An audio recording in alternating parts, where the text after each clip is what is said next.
anak semua, kembali lagi dengan Miss Trisna. Pada pembelajaran kali ini, kita akan membahas tentang tema 3, subtema 3 dan 4, muatan PPKN dan bahasa Indonesia. Nah, kali ini kita akan membahas tentang peran dan tugas. Jadi setiap orang itu memiliki peran dan tugas yang sama, dan ada juga yang memiliki peran dan tugas yang berbeda. Kalian bisa lihat pada tabel berikut ini, itu ada peran kepala sekolah, yaitu tugasnya adalah memimpin sekolah. Kemudian peran guru, yaitu tugasnya mengajar dan membimbing siswa. Kemudian peran siswa, yaitu tugasnya belajar. Kemudian petugas perpustakaan, tugasnya menjaga perpustakaan. Petugas kebersihan, itu tugasnya membersihkan lingkungan sekolah. Dan yang terakhir, penjaga keamanan, memiliki tugas menjaga keamanan sekolah. Itu hanya sebagian contoh kecil dari peran dan tugas seseorang. Kemudian kalian juga bisa melihat dalam gambar ini ada beberapa macam keberagaman tugas. Kalian bisa lihat dan kalian bisa sebutkan satu-satu dari gambar tersebut, yaitu keberagaman tugas pada gambar di atas. Ada yang bertugas untuk menyapu halaman, kemudian ada yang membuang sampah ke tempat sampah, dan ada juga yang memiliki tugas untuk memungut sampah. Jadi, dalam melaksanakan peran dan tugas, kita membutuhkan sikap gotong royong atau sikap bersatu. Sikap bersatu itu sendiri merupakan suatu sikap yang menjadikan kita satu dengan tanpa mempersoalkan keberagaman yang ada di antara kita dengan tujuan mencapai cita-cita bersama. Nah, sikap bersatu harus dimiliki oleh seluruh bangsa Indonesia yang tergambar dalam semboyan bangsa Indonesia, yaitu Bhinneka Tunggal Ika, yang artinya berbeda-beda tetapi tetap satu jua. Adapun manfaat dari sifat bersatu itu sendiri merupakan yang pertama, terciptanya kerukunan, yang kedua, mempererat tali persaudaraan, dan yang ketiga, terciptanya sikap toleransi, dan terakhir yaitu meningkatkan persatuan dan kesatuan. Jadi, kita harus memiliki sikap bersatu baik di dalam keluarga, masyarakat, maupun bangsa dan negara, agar kita semua bisa mempererat tali persaudaraan. Selanjutnya, kita akan membahas tentang perubahan wujud suatu benda. Nah, perubahan wujud benda dapat terjadi karena beberapa faktor. Misalkan yaitu karena proses pembakaran, proses pemanasan, dan dibiarkan di tempat yang terbuka. Adapun jenis perubahan wujud benda, yaitu yang pertama, kita akan membahas tentang mencair. Mencair adalah perubahan wujud benda dari benda yang padat menjadi benda yang cair. Yaitu kita bisa lihat di lingkungan sekitar kita. Contohnya yaitu es batu yang ditaruh di luar ruangan akan mencair. Dan yang kedua yaitu lilin akan meleleh jika terkena suhu yang panas. Yang kedua ada membeku. Membeku merupakan suatu perubahan wujud benda dari benda cair menjadi benda padat. Nah, ada contohnya yaitu pembuatan agar-agar dan puding, dan lilin cair yang didinginkan akan membeku di freezer atau di tempatnya.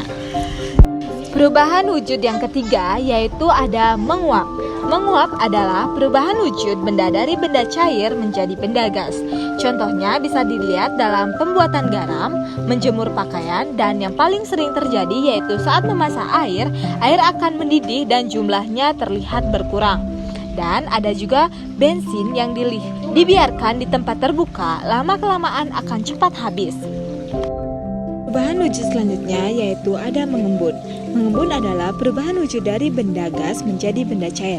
Contohnya yaitu embun di pagi hari, gelas yang berisi es, bagian luarnya terdapat bintik-bintik air, dan yang ketiga yaitu rumput dan daun di pohon akan menjadi basah pada pagi hari, dan kaca akan berembun saat kita mengembuskan nafas.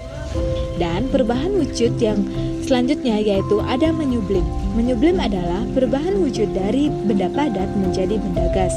Contohnya yaitu kapur barus yang disimpan dalam lemari lama-kelamaan akan cepat habis. Dan kapur tulis akan cepat habis bila ditaruh di luar ruangan. Selanjutnya yaitu ada perubahan wujud mengkristal. Mengkristal adalah perubahan wujud dari benda gas menjadi benda padat. Contohnya yaitu asap knalpot lama-kelamaan akan menjadi endapan hitam. Nah, bisa dilihat dalam tabel, yaitu proses dalam perubahan wujud dapat dikategorikan sebagai tanda panah itu, yaitu dari gas ke cair atau dari cair ke padat dan padat ke gas. Nah, pada kali ini kita akan membahas yang biasa terjadi di kutub utara, yaitu es yang mencair, yaitu salah satu perubahan dari wujud padat ke cair, yaitu mencair. Hal itu disebabkan adanya suatu pemanasan global. Apa itu pemanasan global? Pemanasan global atau biasa disebut dengan global warming adalah meningkatnya suhu rata-rata permukaan bumi. Pemanasan global terjadi karena yang pertama, polusi udara yang tinggi, yang kedua, asap kendaraan bermotor dan asap pabrik, dan yang ketiga, penebangan pohon secara liar. Adapun dampak dari pemanasan global itu sendiri, yaitu yang pertama, hewan dan tumbuhan akan mengalami kepunahan, manusia akan merasa kekurangan bahan makanan dan mengalami bencana kelaparan. Yang ketiga, mencairnya es di kutub. Yang keempat, terjadinya bencana alam. Dan yang kelima, perubahan iklim dan musim. Adapun cara mengurangi pemanasan global, yaitu yang pertama, mengurangi pencemaran udara seperti berjalan kaki atau menggunakan sepeda untuk pergi ke tempat yang dekat. Yang kedua, yaitu mencintai dan memelihara tumbuhan dan tanaman. Yang ketiga, menghemat pemakaian listrik dan air. Dan yang terakhir, melakukan penanaman pohon kembali atau biasa dinamakan dengan reboisasi.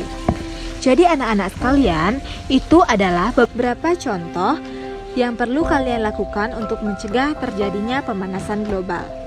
Nah, selanjutnya kita akan membahas proses terjadinya hujan. Proses terjadinya hujan ini sangat berkaitan dengan proses perubahan wujud. Nah, adapun prosesnya yang pertama yaitu air di permukaan bumi menguap terkena panas matahari. Yang kedua, uap air akan berubah menjadi awan. Dan yang ketiga, awan akan mengembun menjadi titik-titik air. Yang keempat, titik-titik air jatuh ke bumi dan yang dikenal dengan sebagai hujan.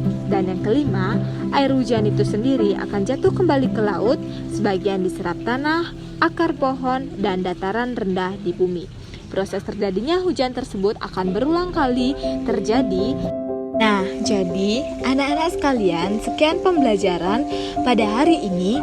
Miss Trisna harapkan agar kalian dapat memahami materi mengenai perubahan wujud suatu benda, benda gas, benda cair, maupun benda padat yang bisa kalian lihat contohnya dalam kehidupan sehari-hari, di rumah, di sekolah, bahkan di masyarakat.